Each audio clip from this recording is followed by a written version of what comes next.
Hello, Calvary family and friends. Thanks so much for tuning in for our daily devotional today. I've got some good news for you. The truth is, you are more prepared for what you're going through right now than you might think. I know the news of the last 2 weeks has been hitting us like waves. For some of us, our heads are spinning, facing challenges that we've maybe never seen before. Some of you are schooling kids at home. Some are suddenly out of work. Some of you are having to lay off employees. Some of you are under self-quarantine, and some of you are wondering what happened to your retirement savings.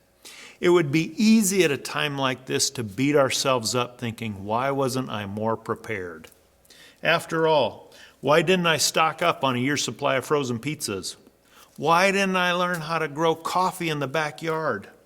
Why didn't we buy that hobby farm and raise ostriches like we always thought we should? And why didn't I put my life savings in toilet paper? If that kind of conversation is going on in your head, take a break and take a deep breath.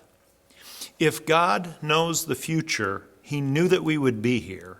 And is it just possible that He's got us more prepared for this than we think? In 1 Samuel 17, we meet David and Goliath.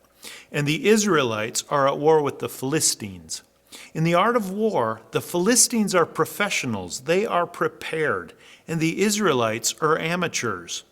The Philistines have a giant, a guy named Goliath, who is big and bad. But what happens? David comes on the field, young, inexperienced, ill-equipped. His brothers say to David, "Go home, you don't belong here." The king looks at David and says, "You're too small to make a difference." And Goliath says to David, "I'm going to break you and feed you to the birds." Well, what did David do? David did two things. First, he looked to the past where God had already rescued him. And he said, "You know, King, when I was a shepherd in the field, the Lord saved me from the lion and the bear."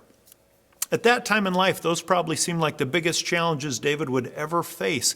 But in reality, they were training for what lied ahead.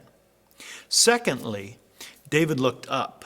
Where others only saw a giant on the battlefield, David saw the presence of God. And he said to the giant, "You come against me with spear, sword, and javelin, but I come against you in the name of the Lord God Almighty." David knew that his future was not depending on the size of his weapons, but on the greatness of his God.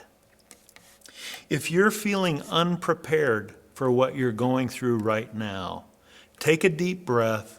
Realize that you're not alone, and God is in this, and He has been preparing you in ways that you might not see. First, look back at your life. What hardships have you already come? What challenges have you already endured? And what lessons did you learn in those times? Write that down, share it with your family and friends. Secondly, what do you already know about God? Is He almighty? Does He know the future? Is He a good God? If that was true 2 weeks ago, it's still true today, and you can rest in that. So how did it turn out for David? We'll go to 1 Samuel 17 and find out what Goliath found out.